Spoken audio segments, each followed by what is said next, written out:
Big Joe on the beats. C'était yo Namise. Maman, viens voir. Ça me dépasse. Le pays, oh papa. Mesdames et messieurs, bonjour, bienvenue dans le bœuf bourguignon sportif de Jackie Moifo. Oui, un second bœuf bourguignon sportif. Nous allons dans quelques secondes recevoir quelqu'un que vous avez beaucoup aimé. Quelqu'un dont un des sélectionneurs déclarait il y a quelques temps, encore il y a 3 ans environ, qu'il n'avait pas le brassard de l'équipe nationale du Cameroun, mais il était le capitaine dans l'âme de cette équipe nationale-là. Quelqu'un qui ne craignait rien, quelqu'un qui dès ses premières sélections tenait la dragée haute aux grands qui étaient les NGA René, aux grands qui étaient les Toubé Charles, bref, les Cinco Isaac, il tenait la dragée à tout le monde.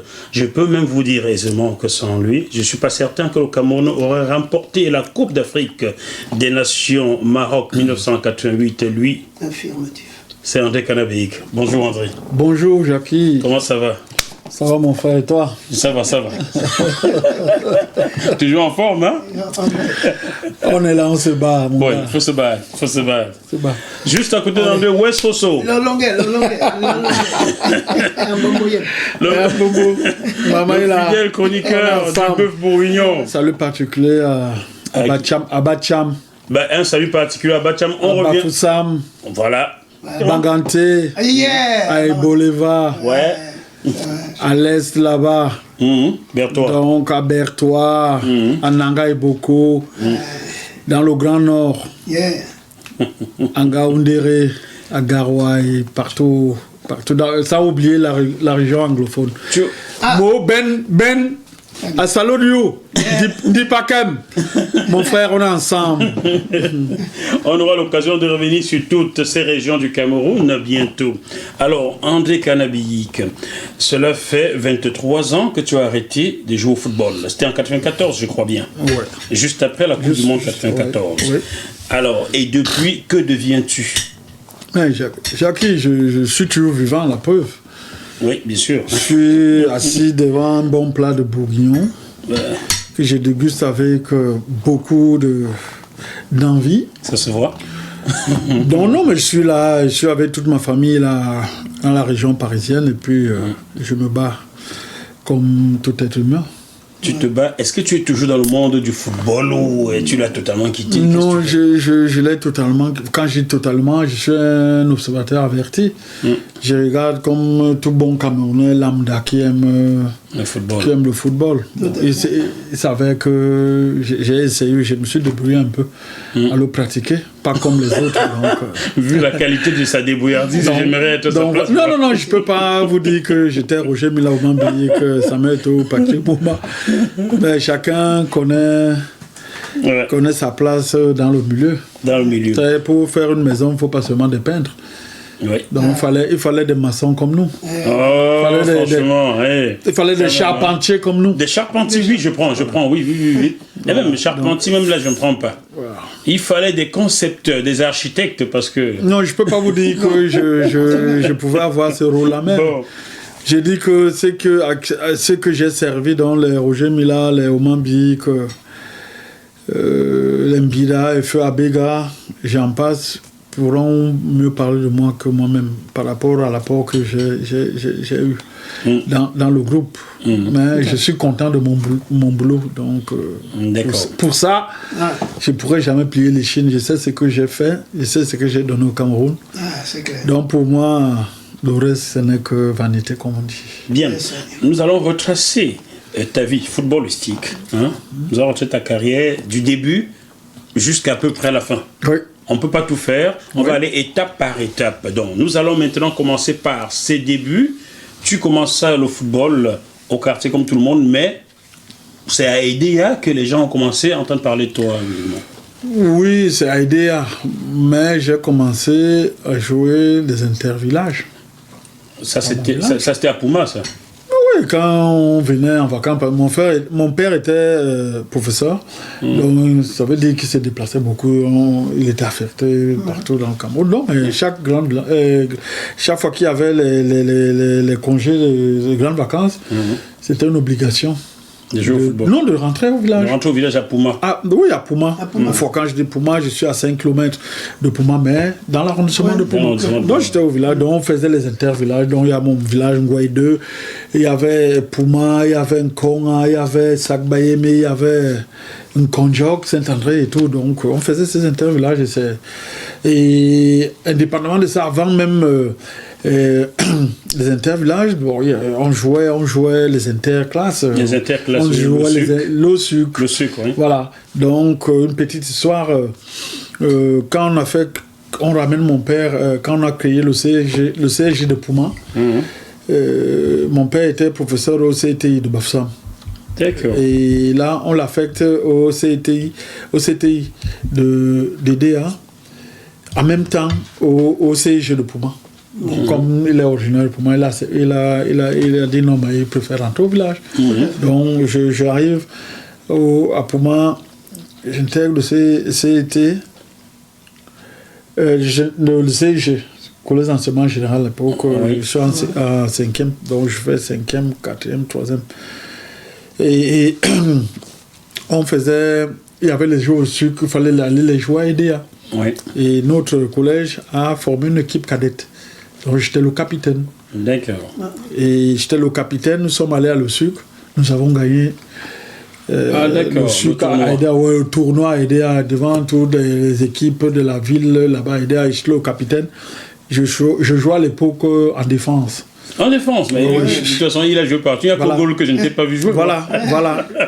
J'ai joué, j'étais libéraux, ce qu'on appelait libéraux. Et tu peux imaginer qui était devant moi comme topper. Non. Libi Thomas, peut-être. Comment? Non, pas François. Bien sûr que François. Non. Oui. François, juste un peu. François Mambika, juste un peu. Oui, nous fermions l'axe central de la défense. Comment on finit par se trouver avant-centre de ce type? Je reviendrai tout à l'heure. Donc voilà comment je commence dans les jeux scolaires. Après, ma troisième, j'ai le BPC, l'entrée en seconde au lycée DDA, je m'embarque. C'est comme ça que je m'embarque. D'accord. J'arrive au lycée, je suis en seconde, et il se trouve qu'il y a une équipe à aider qu'on appelait à l'époque Sphinx DDA.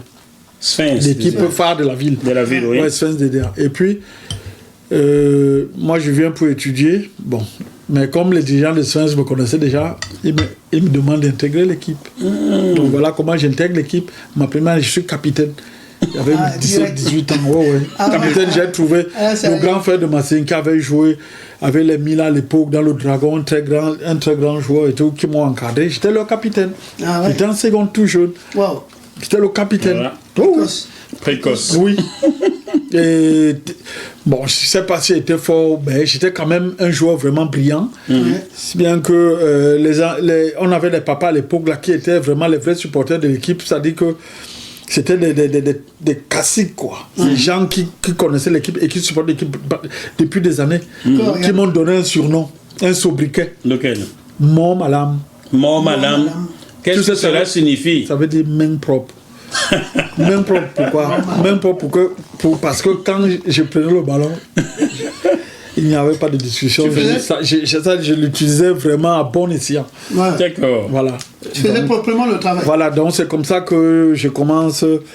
Avant même Sphinx, je me rappelle, on avait des dirigeants qui étaient en même temps nos oncles, qui avaient créé une équipe en ligue, qui s'appelait AS Sanaga. D'accord. Donc qui a joué la ligue pour monter en deuxième division. Oui. Bon, malheureusement, moi et François, on a joué, mais comme ce n'était pas les gars natifs de la ville, bon, on a tout fait pour que notre équipe ne monte pas en deuxième division. C'est pour ça que l'année d'après, j'ai intégré le Sphinx DDA. Le Sphinx DDA. Voilà. Bon, le Sphinx DDA était dans une équipe en troisième division. Non, en deuxième division. En deuxième division. Oh, en deuxième division. Et c'est du Sphinx DDA que tu pars pour l'Union de Douala. C'est le Sphinx DDA. Comment ça se passe, votre départ, François et toi, du Sphinx DDA? Non. François jouait. Non. Quand moi je viens au lycée, François, lui, il est encore. Il est encore au collège. Au collège. D'accord. Donc je le laisse à Pouma, moi je viens à EDA. Donc j'arrive à dire, moi je joue dans Sphinx, je suis l'un des meilleurs joueurs du championnat de deuxième division littorale. Oui. Et François, il reste au collège à Pouma. Et entre-temps, on a un de nos oncles qui crée Pouma Football Club. D'accord. Voilà comment François, pour jouer les matchs éliminatoires du championnat de ligue, pour monter en deuxième division, doivent jouer tous les matchs à IDEA. À IDEA, d'accord. Il partait de Pouma. Ouais. Il venait jouer à IDEA. Il venait à IDEA. Tous les gens de Gambé venaient, les gens de Mouanko, dans tous les arrondissements, les îles des arrondissements de la Salaka, venaient jouer à IDEA. Ah, d'accord. Donc c'est comme ça qu'il venait. Et quand on savait qu'il venait, moi j'étais à l'internat au lycée. Oui. Donc c'est comme ça que je parvenais. Il venait squatter dans ta chambre? Non. Ouais. J'avais mes camarades et puis d'autres gars. On s'arrangeait à se filtrer de l'internat pour venir le voir, l'encourager, jouer. J'espère que c'était uniquement pour l'encourager. Non, c'était tu ne t'exfiltrais pas à l'internat pour autre chose, rassure-nous. Non, plus il fallait que je revienne. Vous allez boire des bières, non? Non, c'est un garçon sage. À l'époque, je ne goûtais même pas l'alcool. Donc voilà comment on venait. Et lui, il était capitaine de Pouma Football Club. Toi, tu es capitaine du Sven Zédéa. Lui, il est capitaine François Mambé, capitaine de Pouma Football Club. Ouais. Donc voilà comment il amène son équipe à gagner le championnat interrégional de la Ligue, de la Salama pour monter en deuxième division. D'accord. Voilà. Donc, pour te rejoindre en deuxième division. Voilà, pour me rejoindre en deuxième division. Moi étant capitaine de Sens, voilà mon frère qui est maintenant a fait monter l'équipe en deuxième division. L'équipe de ton village. De mon village. Donc moi je n'avais pas la tête à ça, donc pour moi, bon, ils sont montés. C'est bien. Ouais. Bon, voilà, pendant les vacances maintenant, oui. Moi je rentre au village à Pouma, et je peux dire que c'était ma malchance ou ma chance. Il y a le congrès général de Pouma Football Club pour démarrer la saison de la deuxième division. Et nous sommes là au centre de Pouma. Tous nos parents, grands frères, ils sont là-bas au lycée, dans une salle, ils sont en train de débattre comment faire l'équipe, comment trouver les moyens, comment faire ceci. Et moi, je n'étais pas là-bas. Il y a une maman, paix à son âme, qui était la trésorière de Pouma. Elle était médecin, elle était sage-femme, elle avait une clinique, la clinique des Nations à Douala, la cité. Oui. Ils sont en train de parler là-bas. Maintenant, il faut l'équipe. Quel joueur il faut? Je ne sais pas comment mon nom est arrivé là-bas. On dit que non, on a notre fils qui joue là. Il joue à Sphinx. Là, mon père était dans la salle. C'est même le fils de Biik. On dit lequel? On dit quand? Il est où? On dit qu'il est au centre là-bas. Voilà comment on dépêche deux messieurs avec une voiture. Je suis avec les François, mes frères, mes cousins. On est là au centre passé, on est là, on papote. Tranquille. On tape nos divers. La voiture s'arrête. Poum, les deux messieurs sortent. Quand? Oui. Allez. Dans la voiture. Dans la voiture. J'entre dans la voiture, c'est quoi? On me dit, ton père t'appelle. Et mon père, quand on m'appelait mon frère, je ne pouvais pas. Même si. Bon, ok. Bon, moi, on me met, j'arrive dans la salle, je trouve tous les vieux là, assis. Mon papa est là. On met au milieu de la salle. Quand j'arrive dans la salle, j'entre. Les gens, ils se mettent à applaudir. Je suis. Tétanisé. Je ne sais pas. Je regarde mon père, il me regarde. Je veux même qu'il me fasse même un signe, même quelque chose, rien. Je suis.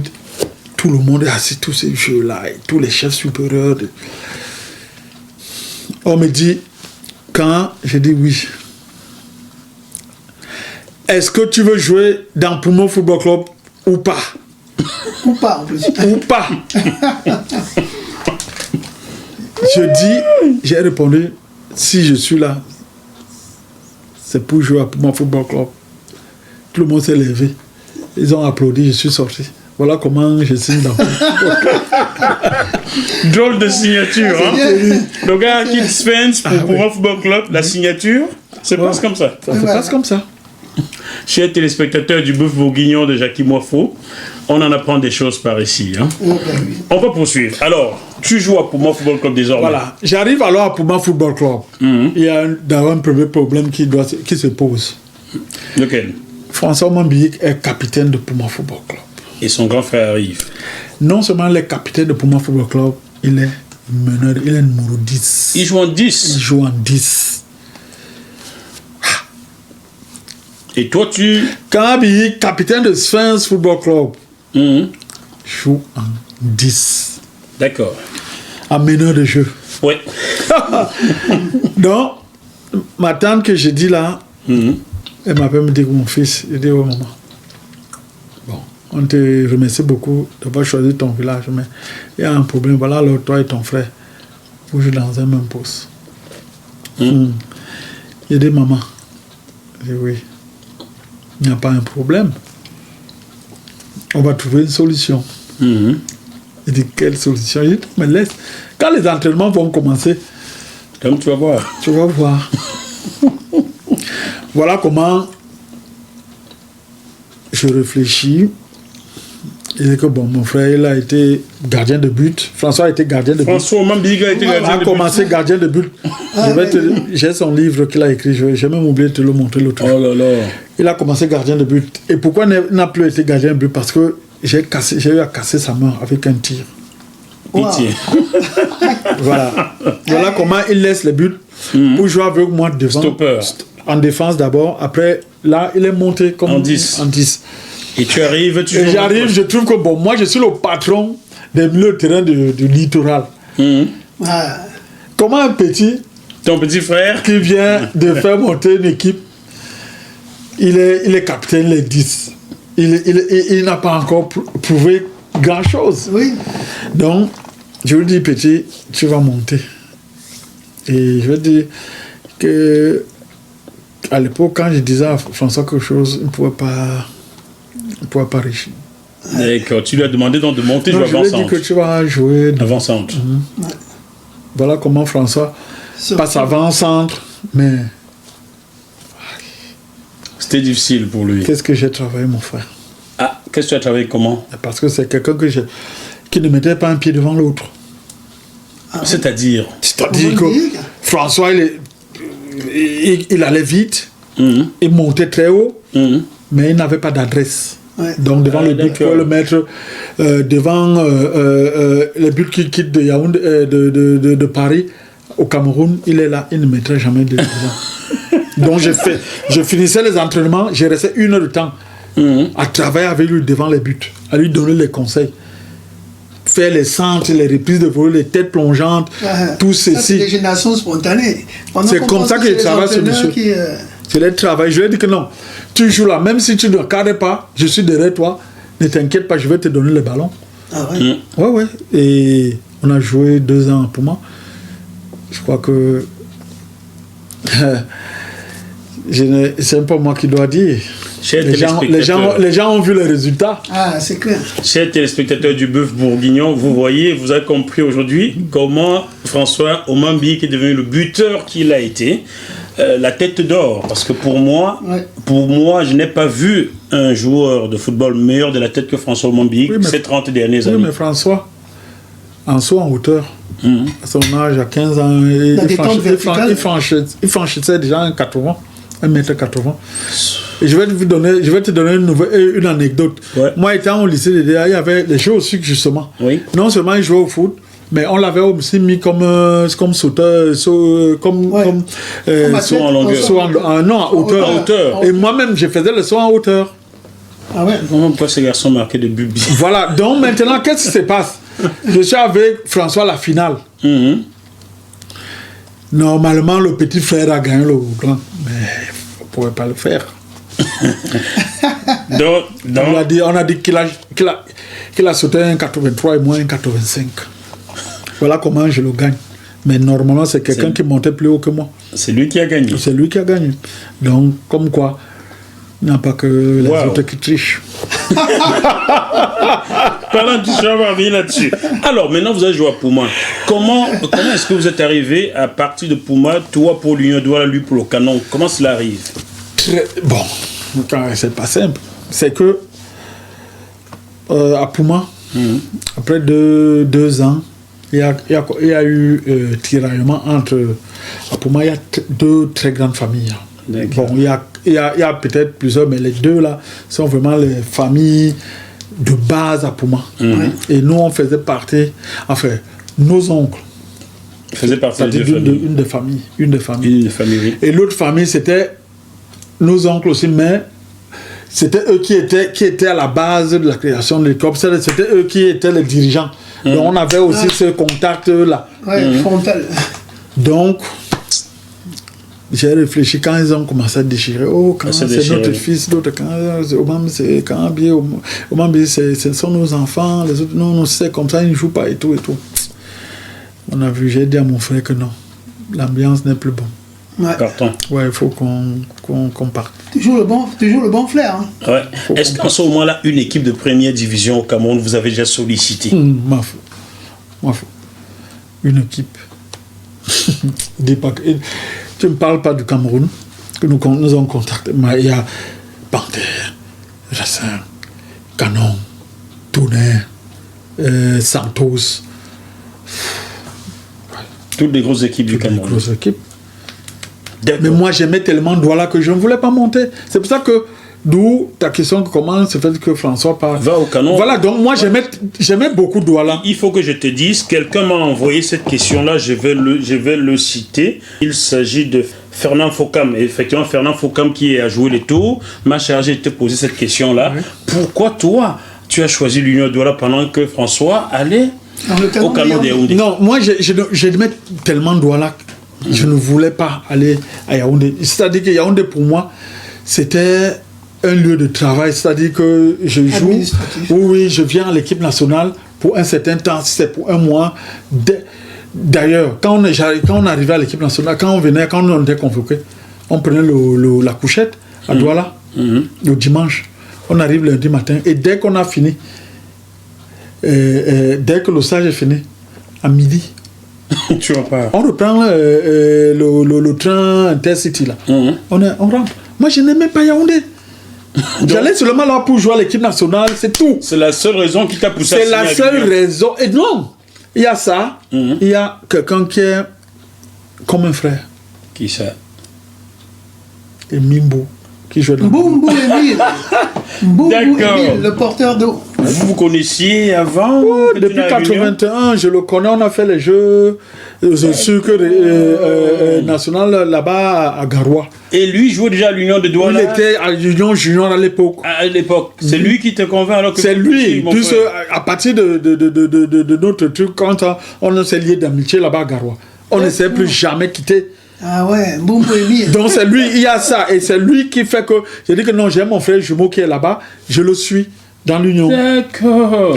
Et François, maintenant, pendant qu'on est en stage à Avignon avec Claude Roy, oui, c'est là où Koundé vient le voir. Koundé Emmanuel. Oui, qui était le capitaine du canon à l'époque. Canon, oui. Et que les dirigeants ont envoyé pour nous essayer amadouer, quoi. Ouais. Ça, c'était en 1985. Oui, en 1985, oui. Donc j'ai dit que moi, j'ai dit à François que moi, je ne pars pas là. Moi, je ne pars pas à Yaoundé. Je ne joue pas dans le canon. Moi, je ne joue pas dans le canon. Merci beaucoup. J'ai dit, je reste à Douala. Merci beaucoup. Et il y a une troisième raison. Oui. Tu sais que je suis un anticonformiste. Conformiste, en fait. Oui. Je ne voulais pas jouer dans une équipe où il y avait plein d'internationaux. Moi, je voulais jouer contre eux. Dans le canon, oui. Dans le canon, il y avait François, Feu Abina, Koundé Emmanuel, Tamak, Songo, Minga. Il y avait Roujac qui était Roujac à l'époque. Il y avait Mbako, tête d'or de Mbako. Nguéa Jacques. J'ai dit, mais non, il ne faut pas quand même prendre tout le monde. Il faut quand même que je montre à ces gens-là que je suis fort. Donc pour moi, jouer contre eux, c'était comme ça. Ouais. C'était ça, donc c'est la troisième raison. D'accord. Voilà. Donc François... Donc voilà comment François... obéit. Bon. Lui obéit. Moi je croyais qu'il était encore tout humide qu'avant qu'il pouvait me suivre. Non, lui il a pris sa décision. Il a pris, je ne l'ai pas dérangé. Je dis, ok. Oui. Non, il est parti. Et puis... il a pris son émancipation. Voilà, c'est à partir de là qu'il prend son émancipation. Bon, moi je reste à Douala, il part à Yaoundé. Et cette année-là, 86. Match de championnat. On mène 2-0 au bout de 15 minutes, il monte le score, il nous gagne 3-2. 3-2 à Douala. Ça, c'est pas le championnat. Voilà. Match de tour, c'est le match de tour du championnat. On est là. On joue. On est en train de jouer 10 minutes à peine ou 15 minutes. Et Anchoka, qui était stopper, qui jouait avec Enoka dans l'axe. Enoka Edmond. Voilà. Enoka Edmond. Il s'est fait mal.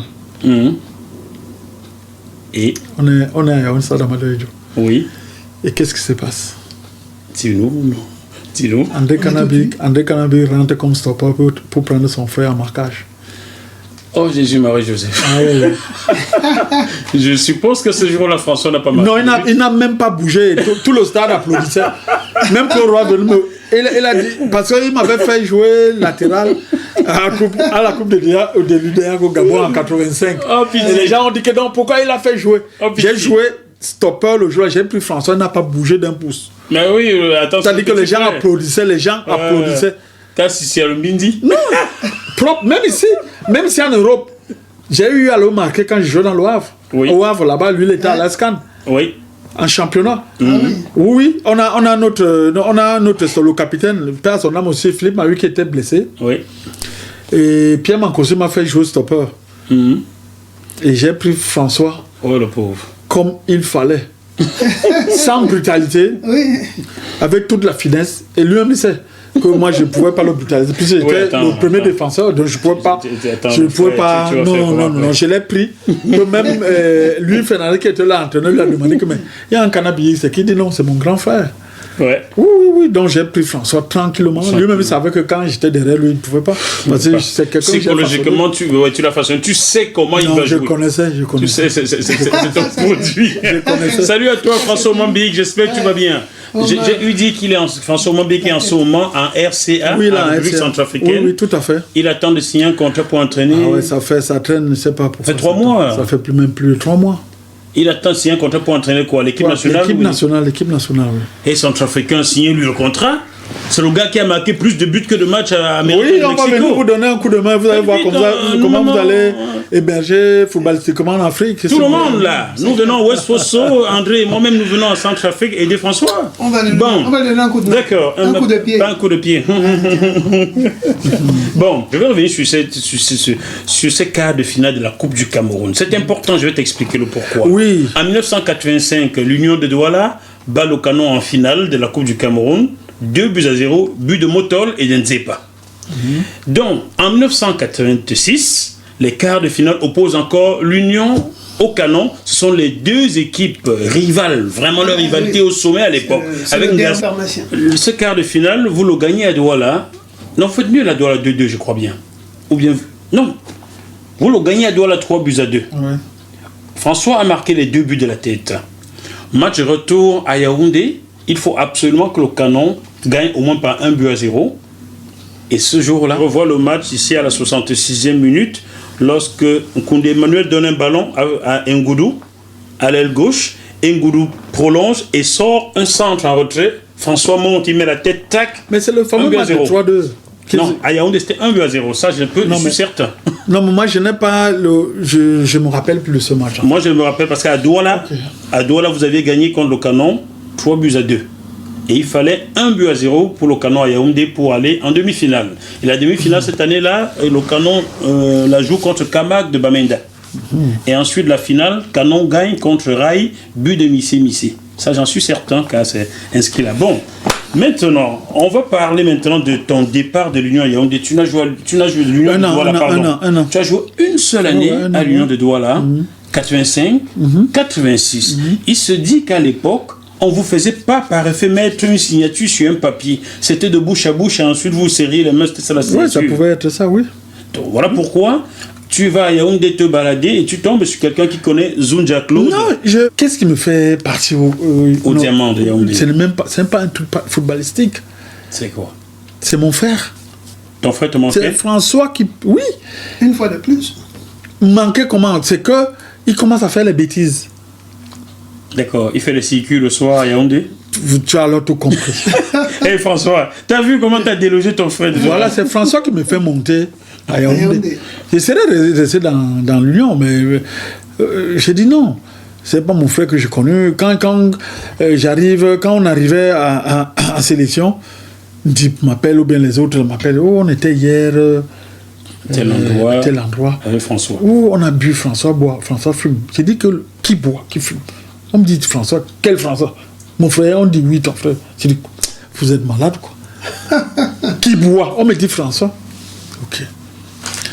Je ne dis rien. On fait le ça, on fait le ça, on fait le ça. Pour le ça, fini. Je me dis que bon, je fais. Bon, moi je descends, je m'en vais à Douala. Je fais comme si je suis parti.